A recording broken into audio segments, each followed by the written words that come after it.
अनंतकोटि ब्रह्मांड नायक राजाधिराज सच्चिदानंद सद्गुरु श्री ब्रह्म चैतन्य महाराज की जय। श्री राम समर्थ। 19 जुलाई। साधन के 4 अंग। मैं जब भजन करता था तब मुझे मैं और भगवान के सिवाय और कोई नहीं दिखाई देता था। वैसा ही तुम्हारा हो यह मेरी इच्छा है और वैसा तुम्हारा हो सकता है, इसलिए मैं कह रहा हूं। गृहस्थी करते समय प्रत्येक को अंतर्मुख होकर अपने दोष कौन से है यह ढूंढने चाहिए और उन दोषों को मिटाने की कोशिश करनी चाहिए। हमें अपने अवगुण पहाड़ जैसे लगने चाहिए।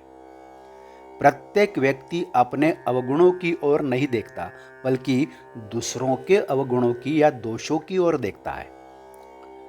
उसे अपना बहुत बड़ा दोष दिखाई नहीं देता, लेकिन दूसरे का अति छोटा दोष बहुत बड़ा दिखाई देता है। यही तो हमारी गलती है। हमें दूसरे के दोष नहीं कहने चाहिए और परनिंदा भी नहीं करनी चाहिए। रोज सोने के समय हमने दिन भर में भगवत प्राप्ति के लिए क्या किया और औरों की निंदा करने में कितना समय खराब किया, इसे बार बार सोचें। उससे चित्त शुद्धि होती जाएगी। यदि तुम रोज ऐसा करते रहो तो 3 महीने में तुम्हारा चित्त शुद्ध हो जाएगा। चित्त शुद्ध होने के लिए दूसरा उपाय है सत्संग। सत्संग करने के लिए संत कहाँ ढूंढे? हम संत ढूंढने जाएं तो क्या हम उन्हें पहचान सकेंगे? क्या संत हमारी तरह देहधारी होते हैं? इन दिनों संत ढूंढने जाएं तो संत मिलना कठिन है। ऐसे समय समर्थ रामदास स्वामी लिखित दासबोध जैसे ग्रंथों का वाचन ही सत्संग होगा। श्री समर्थ कह गए हैं, जो विश्वास से इस ग्रंथ को पढ़ेगा उसे मेरा संग प्राप्त होगा। हम संतों को देह रूप में न देखें, बल्कि वे जो साधन बताते हैं उसी में वे हैं ऐसा समझे। उन्होंने 4 बात करने के लिए कही है। 1. निर्गुणत्व समझने के लिए कठिन है, इसलिए सगुणोपासना करें, उसी से निर्गुण का रहस्य समझेगा। दूसरी बात है नम्रता।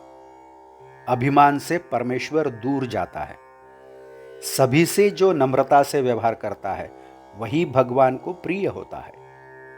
तीसरी बात है अन्नदान। कली युग में यथाशक्ति अन्नदान करते रहें, यह बहुत महत्व की बात है। चौथी बात है अखंड नाम स्मरण करना।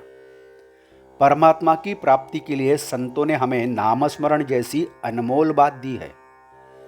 संत मिलने के बाद ऐसा हमें लगना नहीं चाहिए कि कुछ करना शेष रह गया है। जिनको ऐसा लगता है कि कुछ करना शेष रह गया है, उन्हें गुरु मिलने पर भी गुरु न मिलने जैसी बात है। ऐसी इच्छा हमें क्यों होती है कि आज एक यात्रा की, कल दूसरी करनी है? एक बार गुरु मिलने पर जिसे ऐसा लगता है कि अन्य कुछ कर्तव्य करना बाकी नहीं है, उसी ने गुरु मिलने का सार्थक किया, ऐसा सिद्ध होगा। गुरु आज्ञा पालन के सिवाय उसके लिए और कोई साधन ही नहीं रह जाता। वही उसका परमार्थ होता है और वही उसकी तीर्थ यात्रा होती है। इसके सिवाय और कुछ करना है, इसकी कल्पना तक उसके मन को नहीं छूती। आज का बोध वचन। अति लगन और निष्ठा से संतों की सेवा करें और उनकी कृपा प्राप्त होने लायक बने। जानकी जीवन स्मरण जय जय राम। नमस्कार। यदि आपने इस चैनल को अभी तक सब्सक्राइब नहीं किया है तो कृपया सब्सक्राइब करिए। इस चैनल को सब्सक्राइब करिए, लाइक करिए, शेयर करिए। आपकी कुछ कमेंट्स हो वो भी दीजिए और हाँ, बेल आइकन दबाना मत भूलिए। धन्यवाद।